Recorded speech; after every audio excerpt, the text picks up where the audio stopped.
하겠습니다. 하나님의 말씀은 사도행전 21장 1절에서 16절입니다. 우리 저와 여러분 한 절씩 교독하도록 하겠습니다. 제가 먼저 읽겠습니다. 우리가 그들을 작별하고 배를 타고 바로 곳으로 가서 이튿날 로도에 이르러 거기서부터 바다라로 가서 베니게로 건너가는 배를 만나서 타고 가다가 구브로를 바라보고 이를 왼편에 두고 수리아로 항해하며 드로에서 상륙하니 거기서 배의 짐을 풀려 함이러라. 제자들을 찾아 거기서 이레를 머물더니 그 제자들이 성령의 감동 바울더러 예루살렘에 들어가지 말라 하더라. 이 여러 날을 지낸 후 우리가 떠나갈새 그들이 다 그 처자와 함께 성문 밖까지 전송하거늘 우리가 바닷가에서 무릎을 꿇어 기도하고 서로 작별한 후 우리는 배에 오르고 그들은 집으로 돌아가니라. 도로를 떠나 항해를 다 마치고 돌레미아에 이르러 형제들에게 안부를 묻고 그들과 함께 하루 있다가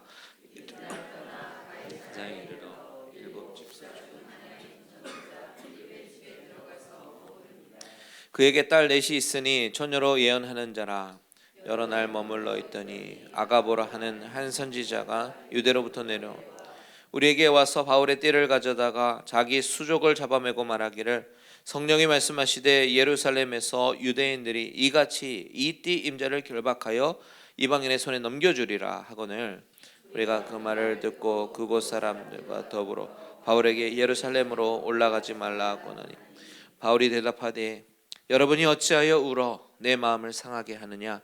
나는 주 예수의 이름을 위하여 결박당할 뿐 아니라 예루살렘에서 죽을 것도 각오하였노라 하니 그가 권함을 받지 아니하므로 그가 주의 뜻대로 이루어지이다 하고 그쳤노라. 이 여러 날 후에 여장을 꾸려 예루살렘으로 올라갈새 가이사랴에 몇 제자가 함께 가며 한 오랜 제자 구브로 사람 나손을 데리고 가니 이는 우리가 그의 집에 머물려 함이라. 아멘. 자리에 앉으시겠습니다. 자, 우리가 살펴보고 있는 이 사도행전 이 강해 가운데 오늘 21장으로 넘어왔는데요. 21장부터는 새로운 국면으로 전환이 됩니다.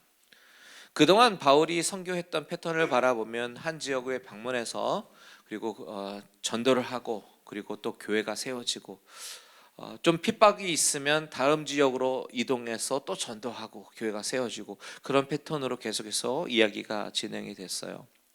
그런데 21장부터는 그런 복음의 역사에 관한 이야기가 이제는 복음 때문에 당하는 어려움과 환난의 이야기로 바뀌어 버립니다.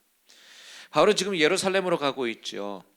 그런데 그 여정은 결코 영광의 길이 아니고 그 사람들로부터 칭송받고 박수받는 그런 길이 아니라 바로 환난의 길이었고 핍박의 길이다라는 그 사실을 바울은 알고 있었습니다. 그래도 갑니다.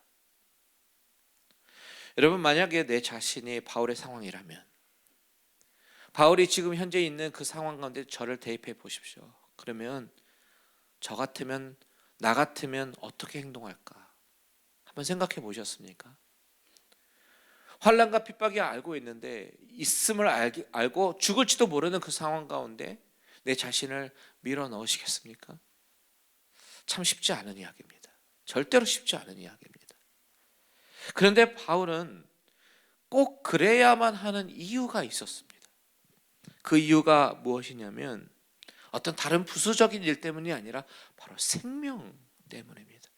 생명을 구원하고 생명을 살리는 일이었기 때문에 그래서 어려운 일과 환난이 예상이 되지만 죽음이 예상이 되지만 그래도 그 길을 가는 것입니다. 이때 이 바울의 심정이 어떤 심정일까 묵상을 하는데요. 이런 비유를 떠올려 봅니다. 우리가 운전하면서 지나가다가 만약에 불이 나는 빌딩을 보게 된다면 그러면 우리는 어떻게 반응할까요? 안타까워하죠. 이 일을 어쩌지? 다친 사람은 없나? 그런 마음입니다. 우리가 영상 봤지만 터키에서 강진이 일어난 참사를 보면서 우리가 너무나도 마음이 무너집니다. 안타깝습니다. 수천 명의 사람들이 죽었다고 하고 특별히 아이가 구조되는 장면을 보면서 불행 가운데서도 참 다행이다 감사하다라고 반응하고 그 사태를 보면서 참으로 안타까워합니다. 그럼에도 불구하고 그렇게 반응하는 내 자신을 잘 한번 살펴보세요. 우리는 우리의 시선은 여전히 철저하게 제3자의 시선으로 바라보고 있습니다. 그런데 만약에 이 사태가 내 집 위의 일이라면 그러면 이야기가 달라지죠. 내 집에 재앙이 생겼는데 그 안에 내 아들과 내 딸이 있다면 어떻게 하시겠습니까? 그러면 내가 다치더라도, 내가 죽더라도 자녀를 구하러 들어가려고 하지 않겠습니까? 들어가면 내가 위험한 거 알아요. 그런데도 들어가려고 하는 것이 아비의 마음이고 어미의 마음입니다. 바울의 심정이 바로 그런 마음이었던 것이죠. 그저 남의 일 당한 것 보면서 안타까워하는 그 정도의 심정이 아니라 내 자녀가 죽는 것을 그냥 보고만 있을 수 없어서 발을 동동 구르고 어떻게 해서든지 몸에 물을 뿌려가면서 불 속으로 들어가려고 하는 그 부모의 마음으로 복음을 전하고 있는 것입니다. 바울은 이제 예루살렘으로 가게 되면 그 이후로 어떻게 될지 전혀 장담할 수가 없습니다. 20장 22절을 한번 보십시오. 나는 성령에 매여서 예루살렘으로 간다. 거기서 무슨 일을 당할는지 알지 못한다 라고 얘기합니다. 무슨 일을 당할는지 알지 못해요. 그렇지만 성령에 매여서 가죠. 23절에 보면 성령께서 말씀하시죠. 오직 성령이 각 성에서 every city라고 번역하는데요, 가는 도시마다 every city마다 한 번이 아니라는 것이죠. 가는 곳마다 성령은 이야기하십니다. 결박과 환란이 너를 기다릴 것이다. 이 부분을 원어로 가장 가깝게 번역을 한 NASB 버전을 보면요, Holy Spirit solemnly testifies 라고 얘기합니다. solemn이라는 이 단어는 엄숙하게 선서를 할 때 주로 쓰이는 단어죠. 엄숙함의 분위기로 성령님께서 말씀하시는 것입니다. 결박과 환란이 기다릴 것이다라고.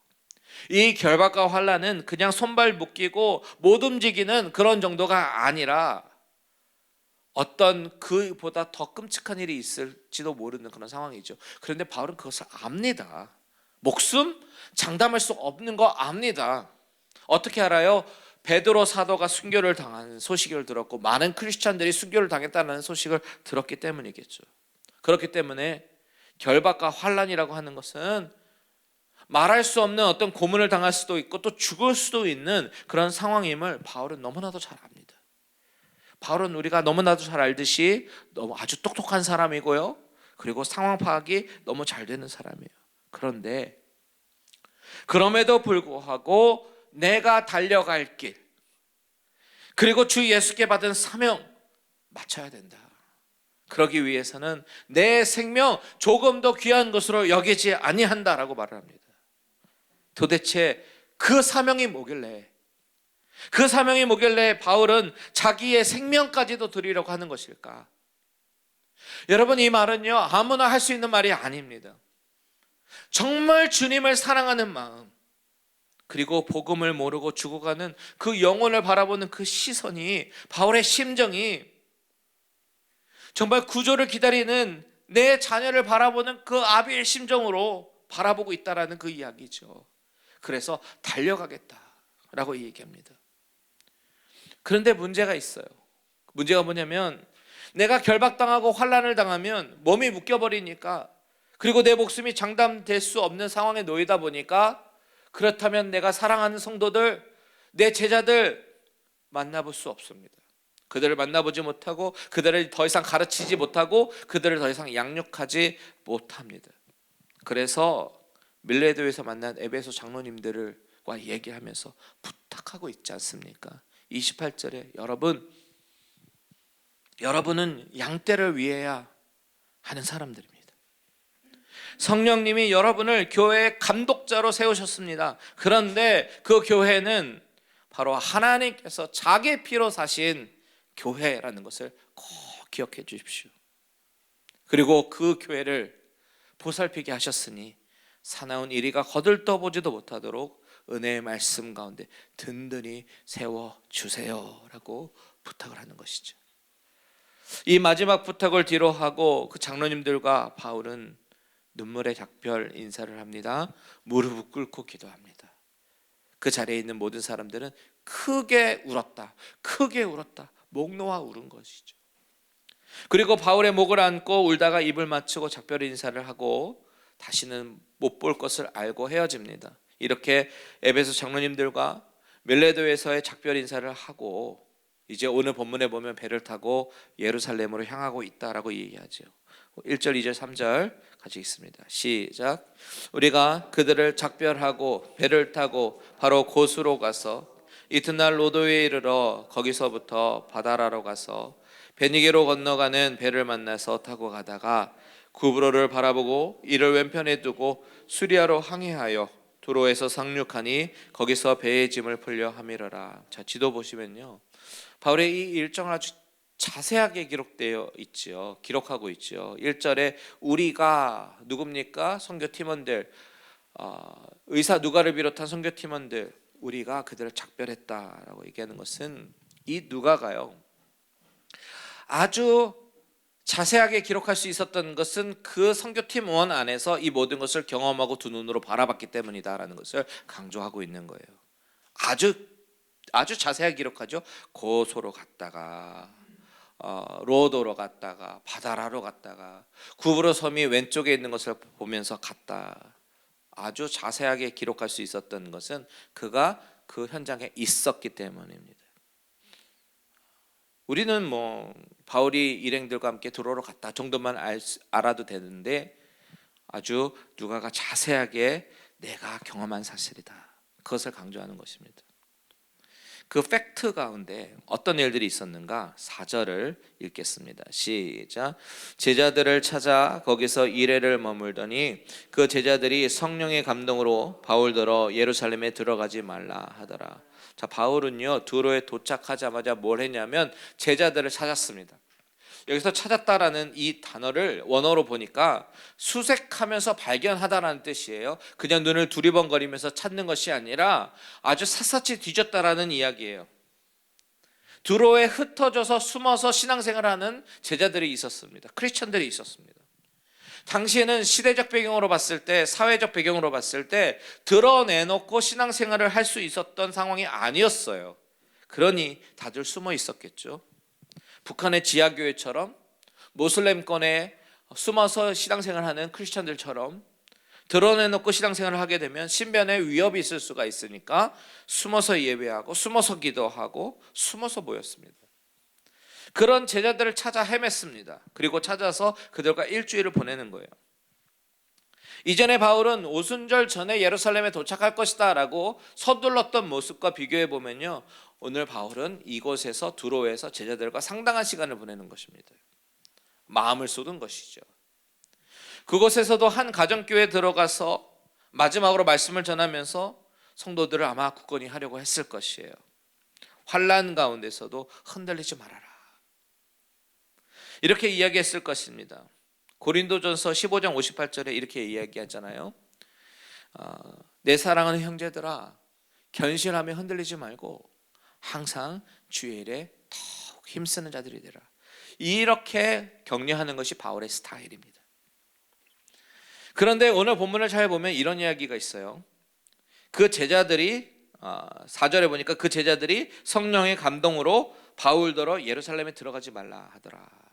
자, 성령의 감동으로라는 그런 말이 있는데 이 부분이 우리를 헷갈리게 만드는 것이에요. 아니, 바울도 분명히 성령에 의해서 응답받고 지금 예루살렘에 가는 건데 20장 22절 보십시오. 이렇게 얘기하죠. 이제 나는 성령에 매여 예루살렘으로 가는데 라고 얘기하잖아요. 성령에 매여서 through the Spirit, by the Spirit, 성령에 의해서 I'm on my way to Jerusalem 이라고 얘기합니다.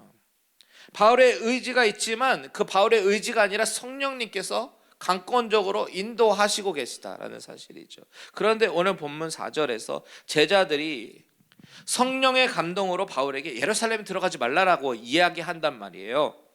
그렇다면 우리의 헷갈리는 게 뭐예요? 도대체 뭐가 하나님의 뜻이냐는 것이죠. 가는 것입니까? 가지 않는 것입니까? 한 성령님이고 한 하나님인데 왜 이렇게 응답이 갈릴까요? 바울도 분명히 확신을 가지고 갔고 제자들도 성령의 감동으로 말합니다. 여러분, 여기서 우리가 구분해야 될 것이 있어요. 그것이 뭐냐면 어디까지가 성령의 감동으로 말씀하신 것인가 라는 것이죠. 지금 제자들이 성령의 감동으로 듣게 된 그 사실이 뭐냐면 바로 바울이 예루살렘에 가게 되면 그때부터 환난과 결박이 있을 것이다라는 그 이야기를 성령으로부터 감동으로 이야기를 들었습니다. 그런데 그 사실은 바울도 알고 있었던 사실입니다. 바울도 동일한 성령님께서 동일하게 말씀하셨어요. 그런데 그 사실을 듣고 반응하는 인간의 반응이 다른 것이죠. 제자들은 바울을 너무나도 사랑한 나머지 성령이 가지 말라고 한 것이 아니라 성령께서 환난과 결박이 있을 것이다라고 이야기하니까 바울을 걱정하는 것이죠. 인정상 가지 말라고 이야기하는 것입니다. 여기서 들어가지 말라라는 부분을 원어로 보니까 미완료 시제가 쓰였어요. 미완료는 영어 문법에는 없지만 헬라어 문법에서는 ing로 해석합니다. 계속해서 이야기하는 거예요. 그래서 영어 성경을 보니까 이 부분을 강조하기 위해서 어떻게 쓰였냐면 keep telling이라고 번역해요. 계속해서 말하는 거죠. 아침에도 말하고 점심에도 말하고 저녁에도 얘기하고 바울을 계속 설득하는 모양새입니다. 그런데 바울은 하나님의 사명을 이루러 가야 되는 거예요. 그래서 제자들이 만류하는데도 불구하고 길을 나섭니다. 바울이 고집스러워서가 아니라 독불 장군이어서가 아니라 오른쪽으로 갈 것인가 왼쪽으로 갈 것인가 뭐 이렇게 꼭 하나를 결정해야 되는 그런 상황 가운데 바울은 뭘 생각했냐면 하나님이 나를 부르신 목적이 무엇인가, 이 근본적인 문제로 다시 한번 퀘스천한 거예요, 스스로. 그러면 해답이 나옵니다. 근데 여러분, 이것은 우리에게도 마찬가지입니다. 우리가 헷갈릴 때가 있지요. 어떤 것을 선택해야 되는가, 어떤 것이 하나님의 뜻일까 헷갈릴 때가 있습니다. 그럴 때 우리가 스스로 물어봐야 될 질문은 나를 이곳에 부르신 하나님의 목적이 무엇인가, 이 근본적인 질문을 하면요 10중 8구는 문제가 해결이 됩니다. 내 인정과 내 정욕에 이끌려서 결정하기보다는 하나님의 뜻을 구하며 순종하는 것이 가장 최선의 선택이고 정답인 줄 믿으시기 바랍니다. 드로에서 제자들과 일주일을 지낸 후에 떠나려고 했을 때 제자들이 선생님, 성령님께서 말씀하시는데 지금 가시면 큰일이 난대요. 그러니 가지 마세요 라고 말하는 것은 가게 되면 환난을 당할 것이라는 부분까지 성령님께서 알게 하신 것이고 가지 마세요는 사람의 의견이었던 것입니다. 그때 바울은 하나님이 자신을 부르신 목적을 다시 한번 깊이 생각하면서 더 나아갑니다. 근데 5절에 보면요 아주 인상 깊은 장면이 나와요. 그것은 바닷가에서 무릎을 꿇고 기도하는 장면입니다. 이 장면이 왜 인상 깊어요? 그때 사회적 배경을 봤을 때는 무리가 단체로 무릎을 꿇고 기도하는 것, 사람들이 다 보는 오픈 스페이스에서 한두 사람도 아니고 무리가 이렇게 기도하는 것은 있을 수 없는 일이거든요. 그럼에도 불구하고 그들이 무릎을 꿇었다, 기도했다라는 것은 그들의 마음의 상태가 어땠는지를 지금 보여주는 것입니다. 자, 밀레도에서 장로님들과 헤어질 때 무릎을 꿇고 기도했어요. 그리고 오늘 본문에서도 무릎을 꿇고 기도합니다. 그렇다면 무릎을 꿇는다라는 것은 무엇을 의미합니까? 바울은 빌립보서 2장 10절에서 이렇게 얘기하죠. 빌립보서 2장 10절 같이 있습니다. 시작. 하늘에 있는 자들과 땅에 있는 자들과 땅 아래에 있는 자들로 모든 무릎을 예수의 이름을 꿇게 하시고. 자, 굴복과 복종의 의미가 있는 것이죠. 여러분, 우리가 굴복하고 복종해야 하는 대상은 오직 예수 그리스도, 그분의 이름 앞에 무릎을 꿇어야 되는 줄 믿습니다. 7절과 8절에 보면요 바울은 두로를 떠나서 이제 가이사랴로 도착하게 되는데, 가이사랴는 예루살렘을 가기 위해서 반드시 거쳐야 되는 도시입니다. 그런데 거기서 누구를 만나냐면 8절에 보니까 전도자 빌립을 만나요. 자, 바울과 빌립은 참 인연이 있습니다. 이 만남은 인연이 있어요. 어디서부터 시작이 되냐면 사도행전 8장에 보면 스데반이 순교한 장면이 기록이 되는데, 순교한 이후에 당시 사울로 불리던 이제 바울이죠. 바울은 교회를 이제 잔멸하기 위해서 집에 들어가서 크리스천들 남녀를 끌어다가 옥에 가두는 그런 역할을 감당합니다. 그런데 그때 빌립은 그런 사울을 바라보면서 이제는 피하게 되지요. 예루살렘을 떠나서 사마리아로 가게 됩니다. 그리고 그곳에서 복음을 전합니다. 예루살렘에 Great Persecution, 참 큰 핍박이 있었을 때에 사울에게 쫓겨다니던 그런 주역 중에 하나가 바로 빌립이었어요. 그런데 그랬던 그들이 오늘 이 본문에 같이 together, 같이 합니다. 교회를 핍박하는 사람이 복음의 전도자가 되어서 하나님의 나라를 꿈꾸게 되었어요. 근데 이것이 얼마나 아이러니인지 모르죠. 우리가 앞으로 인생을 어떻게 살아가야 될지 우리가 아무도 모릅니다. 여러분, 나에게 해코지하는 사람, 나를 괴롭히던 사람이 완전히 변해서 나의 동역자가 될 수도 있다라는 이야기입니다. 그 어느 것도 내가 계획하고 내가 생각한 대로 되어지는 것이 아니라 오직 하나님의 절대적인 주권 아래서 하나님의 계획하신 대로 모든 것이 진행되어진다라는 사실 믿으시기 바랍니다. 자, 여기서 어떤 일이 일어나냐면 10절과 11절 같이 한번 읽을게요. 시작. 여러 날 머물러 있더니 아가보라 하는 한 선지자가 유대로부터 내려와 우리에게 와서 바울의 띠를 가져다가 자기 수족을 잡아매고 말하기를 성령이 말씀하시되 예루살렘에서 유대인들이 이같이 이 띠 임자를 결박하여 이방인의 손에 넘겨주리라 하거늘. 자, 아가보라 하는 선지자가 등장하고 이 선지자가 어떤 예언을 하게 되냐면 바울의 띠를 가져다가, 그때 당시에는 몸이 이제 옷이 통짜였잖아요. 그래서 이제 띠를 매게 되는데 그 띠를 가져다가 자기 스스로 손을 묶고 발을 묶고 사람들에게 보여주는 거예요. 이 띠 임자가 이렇게 될 거라고. 그러니까 사람들이 우리 바울 선생님 어떡하냐고 이제 바울을 더 뜯어말리기 시작합니다. 이 장면은 좀 더 심각합니다. 12절 같이 있습니다. 12절 시작. 우리가 그 말을 듣고 그곳 사람들과 더불어 바울에게 예루살렘으로 올라가지 말라 고나니. 자, 우리라고 얘기해. 누구예요? 선교 팀원들, 바울의 동역자들.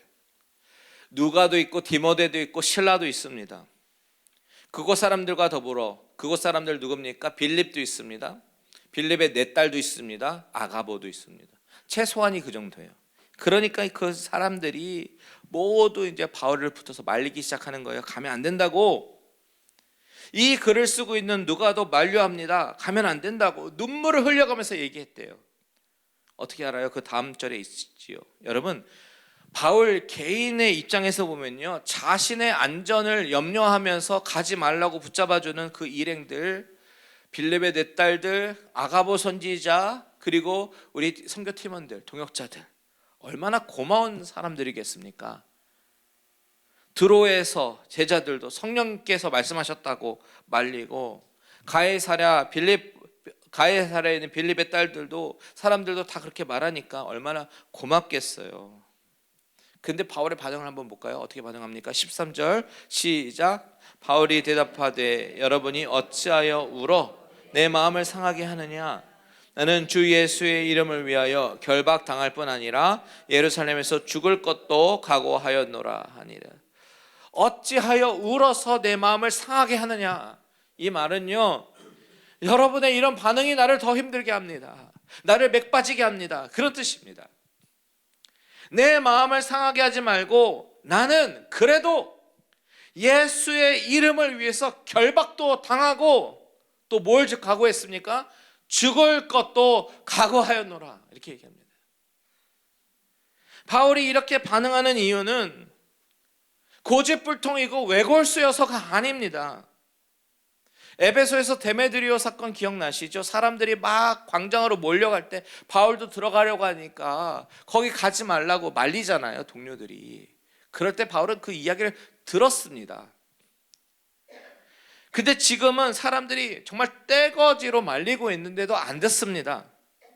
나 알아. 나 결박당하는 거 알아. 설사 죽는다고 하더라도 나는 가야 된다. 이렇게 이야기하고 있는 것입니다. 여러분, 바울이 이렇게 완고한 이유가 무엇일까요? 그것은 바울의 마음속 한 구석에 항상 남아있는 빚진 마음이 하나 있었어요. 그게 뭐냐면 바로 다메섹 사건입니다. 사울아 사울아 어찌하여 나를 핍박하느냐라고 주님께서 말씀하셨죠. 근데 사실 사울은 예수님을 핍박한 적은 없었거든요. 그런데 예수님은 나를 핍박한다라고 말씀하십니다. 그것은 교회를 핍박하던 사울이 바로 그 교회가 예수님의 몸이다라는 사실을 나중에 알게 되면서 그 말씀의 의미를 깨닫게 되죠. 예수 믿는 자들, 그 모임, 공동체를 핍박한 것이 바로 주님을 핍박하는 것이었습니다. 그때 주님은 아나니아에게 말씀하십니다. 9장 15절과 16절 같이 한번 읽겠습니다. 9장 15절 16절 시작. 주께서 이르시되 가라, 이 사람은 내 이름을 이방인과 임금들과 이스라엘 자손들에게 전하기 위하여 택한 나의 그릇이라.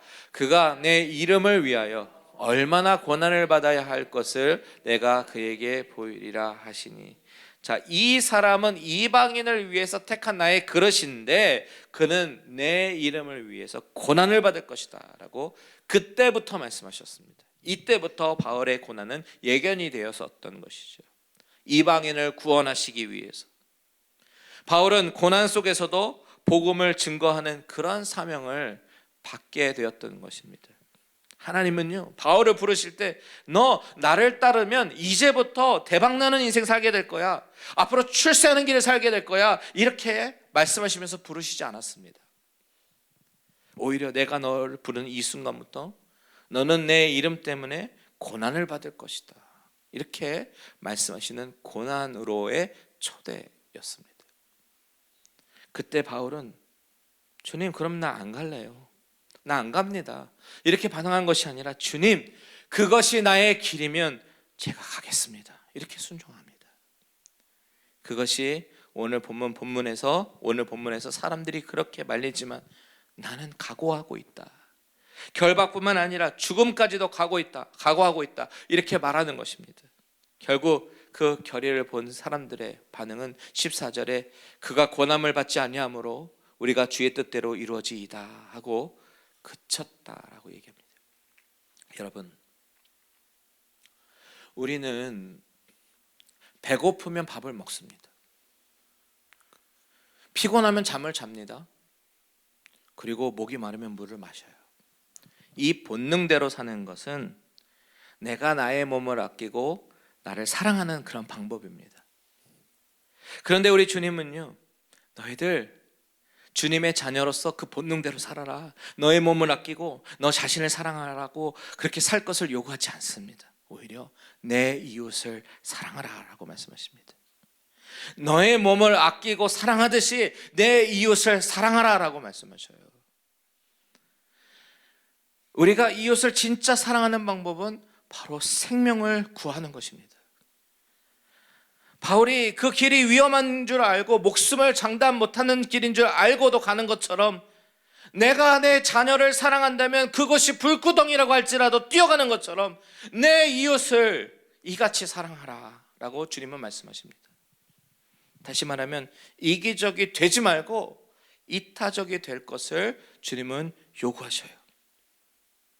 내가 교회에 와서 무엇을 얻고 갈까, 이것을 기대하는 마음으로 예배드리고 가시면 이 예배는 나를 위한 예배지 하나님을 위한 예배는 아닙니다. 우리는 하나님의 뜻을 구별하려고 애를 쓰고 나를 구원하신 그분 앞에 내가 무엇을 드릴까, 이것을 고민해야지, 내가 어떤 사명을 감당해야 될까, 이것을 고민해야지, 내가 무엇을 얻어갈까, 이렇게 생각하는 것은 지극히 개인주의적인 신앙입니다. 주님은 셀피시하게 신앙생활 하라 이렇게 말씀하시지 않으셨어요. 이타적으로 신앙생활 하라라고 말씀하시죠. 누구든지 나를 따라오려거든 자기를 부인하고 자기 십자가를 지고 나를 따를 것이니라. 누구든지 제 목숨을 구원하고자 하면 잃을 것이요, 누구든지 나를 위하여 제 목숨을 잃으면 찾으리라 라고 말씀하십니다.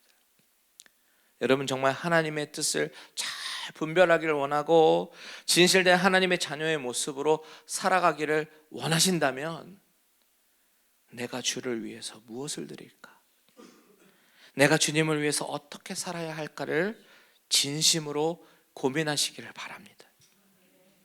때로는 기대치 않는 아픔이 있어도, 환난이 있어도, 핍박이 있어도, 다툼이 있어도, 실족이 있어도, 시험에 들어도, 더 나아가서 죽음이 있는다 하더라도 이것이 하나님의 뜻이라면, 이것이 주 예수의 이름을 위하는 것이라면 순종하며 나아가는 귀한 믿음의 식구들이 되기를 원합니다. 이것이 참된 은혜를 아는 자의 모습이고, 그 은혜가 아니면 나는 아무 존재가 없습니다 하는 그 아무 의미가 없는 존재임을 알기 때문에 할 수 있는 귀한 믿음의 순종의 모습입니다. 이기적인 자리에서 벗어나서 헌신의 자리로 나아가는 저와 여러분들 되시기를 주님의 이름으로 축원드립니다. 아멘.